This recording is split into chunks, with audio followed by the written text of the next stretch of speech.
The next paper is 1054. I think he joined online. High accurate deep learning model for estimating traffic data from video data. Bonchai.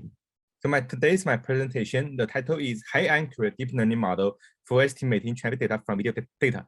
So this is my title. Okay, so for introduction, so conventionally, traffic data such as speed, volume, speed change, and trajectories are obtained from a range of sensors and systems, such as the inductive loop detectors or automatic number plate recognition camera, and the GPS equipped floating cars, So this is the traditional method to estimate the speed and the volume.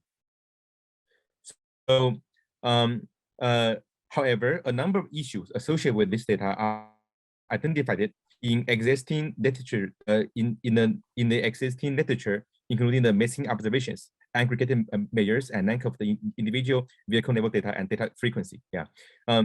But today, so my research is to introduce a method to estimate the speed and traffic volume by rid of computer vision technique only, without any other equipment.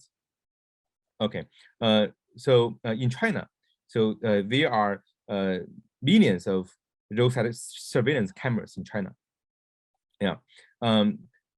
So for these cameras, they record many data, especially for freeway data. So, but how to extract the traffic features from these camera recorded videos is the problem for us to consider. So if we can make use of the camera videos, then we can extract the real-time dynamic traffic features and then to build the models to do the crash forecasting. Okay. So therefore, the aim of this paper is to develop a technique for estimating traffic data from the image captured by surveillance cameras. Okay. Okay. So for this paper, we apply the behind video processing technology in detection, tracking, trajectory prediction, speed, and volume calculation for passing vehicles under the roadside cameras. Okay. The results. So for my research, the accuracy is around 90 to 95% for different angles with object distance within 50 meters. If the camera is in the front angle, then the accuracy is quite high, is almost 95%. But if the angle is not in the front, then the accuracy will be lower. Okay. Moreover, the model for video processing developed in this paper does not require any calibration and could also be employed to detect vehicle breakdowns, traffic conditions, and so on, or the firing or the vehicle trajectories and so on, in real time. Okay, so existing work. Okay, so so how to do the detection? Okay, so this is the flow chart. So this is the flow chart.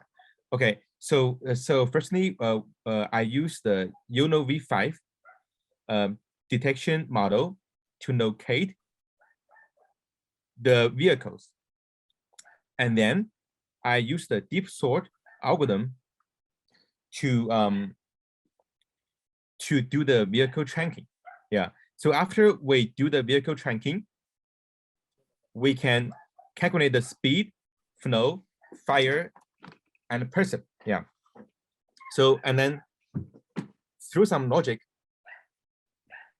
and to build the model, we can detect the abnormal scenario and do the crash prediction. So the ultimate goal is to observe the abnormal scenario on the freeways or to do the crash prediction. Okay, so this is the this is my model for the UNO V5. So you can see, so I think for this model, it is familiar to all of you. So it is composed of the backbone, the neck, and head to do the prediction, and the input is the RGB image. Yeah, and yeah, so for RGB image, so this video can be taken at day or nighttime. However, the accuracy for video detection in the nighttime is lower than the detection in the daytime. Yeah, the output is the vehicle type, bounding box, and center coordinates. Yeah, then we use the bounding box and the input to the deep sort. Yeah, here. So here is the deep sort model, and then yeah, and then we aims to locate to localize the object more precisely, yeah, by using this model, yeah. So, however, the deep sort model is kind of I think nowadays I think a newly initiated model called fear mode. Fear mode is more is much faster I think than the deep sort, yeah, in the detection in the tracking process. So so now is the experimental part. So here, so in order to get the speed estimation, we need to, you see, we need to draw some triangular some triangular we see the rectangle on the road. You see, so when we draw this rectangle on the road, we can, so we can calculate the projection. So we can calculate the projection of the, you see, of the rectangle on the road, as well as to compare it project to the video world. Yeah, you see. So on the freeway, the width is 3.75 meters in China. Yeah. Now, so if we could get the width of the freeway lanes, if we could get the width of the freeway lanes, and then we know the foci of the camera as well as the height of the camera, yeah, then we can, through some transformation matrix, to calculate the coordinates between the the real world coordinates to the video to the image coordinates. You see here, the camera is here, the road markings, yeah, and then we draw a rectangle ABCD being the calibration pattern. So we need to calculate the calibration pattern. Okay, here. So here are the mathematical formations, formulas. Okay, so here, yeah. So the ultimate goal is to get the camera world to the local world. Okay, so so here you see, so alpha AB, so it is the XB minus XA. So XB XA is the coordinates in the image world, in the image world, and also as well as the beta AB. So you can see. So okay, let me see where, how can I from the, you see A, B, C, D. Yeah, so we can get all these parameters first in the image world, and then from the image world, you see, from the image world we can calculate. You see here, so we can, so if you look at this matrix, so we can calculate the tangent S, right, from here. So once we get the tangent S, right, and we can we can also calculate the sine S and the cosine S, yeah, and then the sine S and cosine S, we can get the F, yeah, of the camera. And then from the F, we can, we can, you see, we can step by step to calculate all the information that we need to get to calculate the real world speed from the image speed. Yeah. So F is the local length, the L is the camera height, so which is 12 meters in China. W is the road width, the S is the swing angle. So for the swing angle, so we can also calculate, you see, so we can calculate from the tangent S, yes. So and X, Y, Z is the positional parameters. So we can get all of this information, yes, step by step. First tangent S and then F. As long as we get the F, we can calculate. I think we can calculate the tangent P, right? And then from the tangent P, we can get the sine T. Yeah, so we can get all the information, yeah, by the calculation. So, and then the XQ and YQ is the real world coordinates, So we can use the real world coordinates to calculate the speed. Yeah. Okay. So previously I introduced the speed detection from some mathematical transformations. Yeah, to get the transformation to get the spatial transformation matrix of the projection. Yeah, and then we can also use the logic to detect the abnormal scenario, such as the person walking, right? The person walking. The alarm logic is to rely on the algorithm to detect the person and see if they are existed in consecutive frames, especially so usually we use 10 frames as the criteria. Yeah. So algorithm behind is the fear mode to track the person, and then to do the classification. So the fear mode is a one stage tracking algorithm. So it can locate and then do the track by only this model. Okay. And then I can also do stopped vehicle detection to see whether there is a stopped vehicles on the freeway, and then to calculate the traffic congestion. To calculate the traffic congestion, so we need to calculate the traffic volume, right?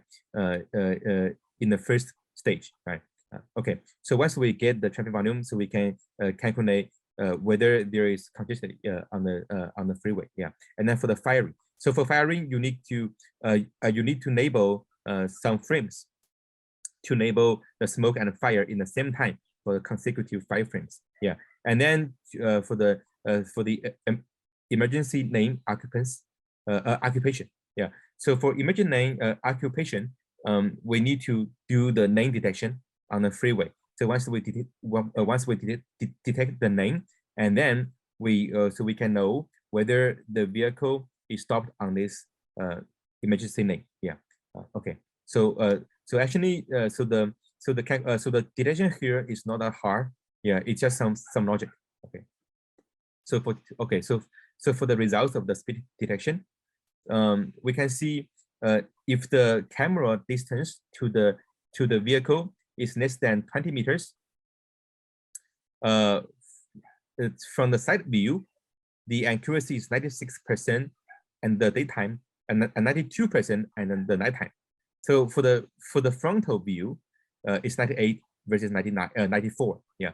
If the distance is less than 50 meters, you see the accuracy is lower than the 20 meters. But if the distance is larger than 50 meters, you can see a drop in the accuracy estimation. Yeah. Because my algorithm is limited to the to the how can I say to the distance of the camera, yeah, to the vehicle, to the object. Yeah. So this is the hardest point for the computer vision estimation to the roadway vehicle speed. Okay. So the conclusion. So contrary to other existing techniques, our method does not need any calibration, meaning that this can be considered as the generic approach, right? So this is so the only calibration is just to draw a rectangle on the image. Yeah, it can estimate important parameters which could not be estimated by employing existing camera-based video processing methods. This including the lane change behavior, speed variance, detecting fire and vehicle trajectories. Yeah, and can also offer the higher accuracy, especially in estimating the individual vehicle speed. Yeah. Okay.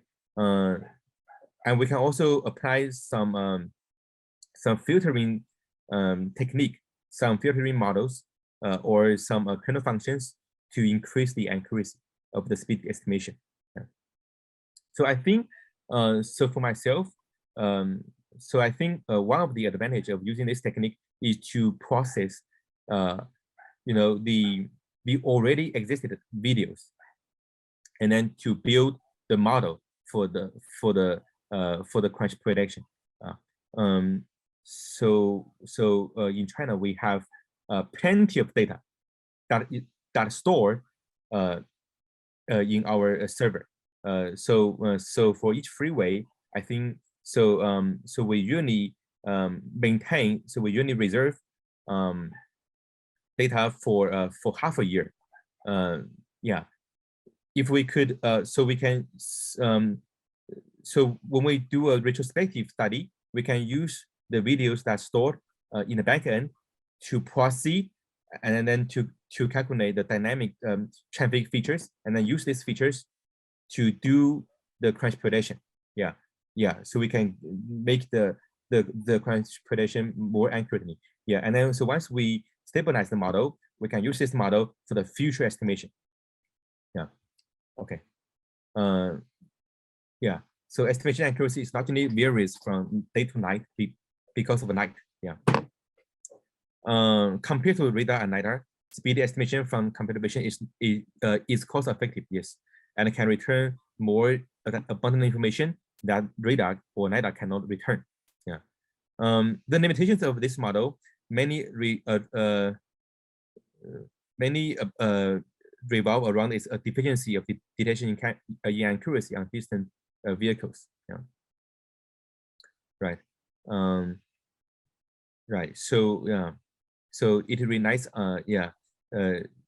So future improvements on this study intend to focus on estimating road accident probability by utilizing the vehicle speed determined in this data, and aim to devise an accident prediction framework in contribution to proactive traffic accident prevention. Yeah.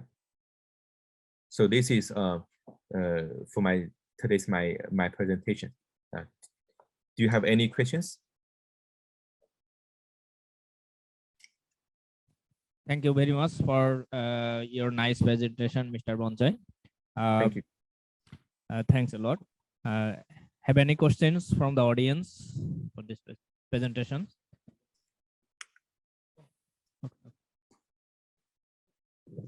Yeah. Hello, sir. Yes. Thank you very much, Professor. So actually, there is a question in your chat box. You can Okay. check out. Can you use 3-4 years old model cameras to get the accurate data? Actually, there is a generalized question. Yes. Yes. Actually, yes. We can use the old videos to also to get the accurate data. Yeah. As long as the video is able to recognize, then we can proceed. Yeah. Process. So, any other query from any of the session? That means audience. If so, Professor. Yeah. One query. That means your title. I am a little bit wondering. That means high accurate deep learning model. Yes. So why this specific term, high accurate deep learning model? Yeah. Actually, yeah. The deep learning model is referred to the detection and the tracking models that I use in my study. The UNO model and the FEAR model or deep SO model, they are the deep learning models. Yeah. So the high accurate is to apply these models to do the speed estimation. Yeah. So this is. Any other query? Okay. Thank you very much. Thank you. Okay. Thank you very much. Thank you for your nice presentation again. Thanks a lot from Bangladesh.